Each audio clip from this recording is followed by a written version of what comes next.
कुरान करीम के 85% अल्फाज को समझने के सिलसिले के सबक नंबर 13 में खुशामदीद। गुज़िश्ता 10 असबाक में हमने कुरान करीम में सबसे ज़्यादा इस्तेमाल होने वाले अफ़आल का मुताला किया है और फ़िलहाल हम उन अफ़आल के आखिरी हिस्से पर काम कर रहे हैं। तो आइए आज का सबक शुरू करते हैं। पहला फ़िल है रद्दा। सबसे पहले जो चीज़ आप महसूस करेंगे वो ये है कि लफ्ज़ रद्दा देखने में सिर्फ 2 हरूफ पर मुश्तमिल है, जबकि अभी तक हमने जितने अफ़आल सीखे हैं वो कम से कम 3 हरूफ पर मुश्तमिल है। दरअसल ये बज़ाहिर 2 हरफी लगता है, लेकिन हकीकत में ये 3 हरूफ पर मुश्तमिल है, क्योंकि आखिरी हर्फ शद्द के साथ दोहराया गया है। यानी रद्दा असल में रददा से बना है। आखिर में 2 दाल हैं। लफ्ज रद्दा के माना है वापिस किया या लौटाया, और ये कुरान करीम में इस तरह इस्तेमाल हुआ है। ولما فتحوا متاعهم وجدوا بضاعتهم ردت إليهم قالوا يا أبانا ما نبغي هذه بضاعتنا ردت إلينا।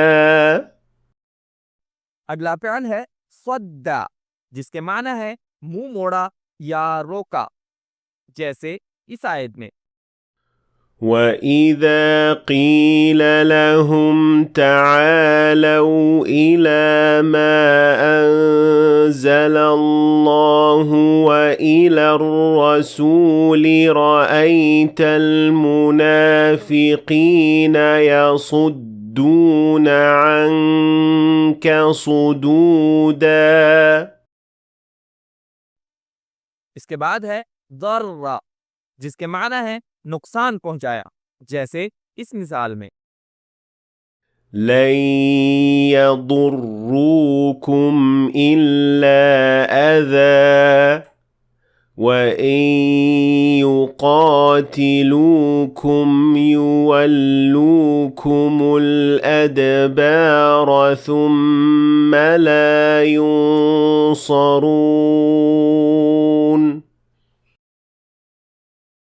अगला फ़िल है ज़न्ना, जिसके माना है गुमान किया या यकीन रखा, और कुरान करीम में ये दोनों माना के साथ इस्तेमाल होता है, जैसे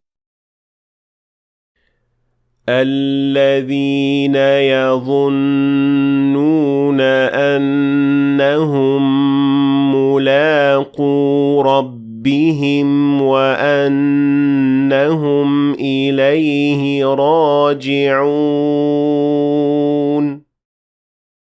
وإذ زاغت الأبصار وبلغت القلوب الحناجر وتظنون بالله الظنونا। अगला फ़िल है अद्दा, जिसके माना है गिना, जैसे इस आयत में لقد أحصاهم وعدهم عدا। इसके बाद है मद्दा, जिसके माना है लंबा किया या बढ़ाया, जैसे इस आयत में الله يستهزئ بهم ويمدهم في طغيانهم يعمهون।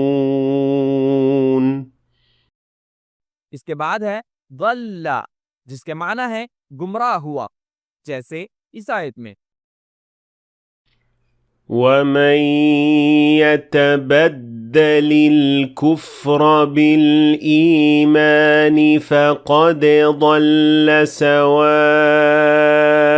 السبيل। इसके बाद है गर्रा, जिसके माना है धोखा खाया, जैसे इस आयत में إذ يقول المنافقون والذين في قلوبهم مرض غر هؤلاء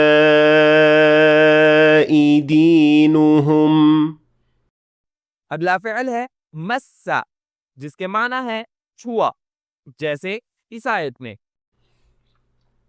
والذين كذبوا بآياتنا يمسهم العذاب بما كانوا يفسقون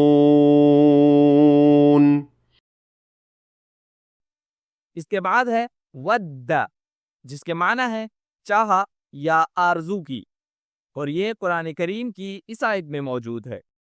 ود كثير من أهل الكتاب لو يردونكم من بعد إيمانكم كفارا और आखिर में है हय्या, जिसके माना है जिंदा रहा, जैसे इस आयत में।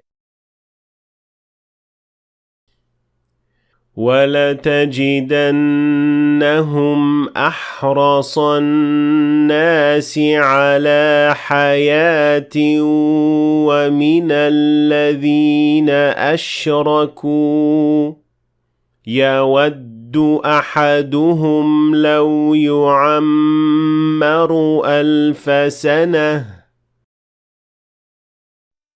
देखने का शुक्रिया। मुझे उम्मीद है कि आपने आज कुछ नया सीखा होगा। अगर सीखा है तो वीडियो को लाइक और शेयर करें ताकि दूसरे लोग भी फ़ायदा उठा सकें। और अगर आप मज़ीद हमारी वीडियोस देखना चाहते हैं तो इस चैनल को सब्सक्राइब करें। और इंशाअल्लाह मुलाकात होगी सबक नंबर 14 में।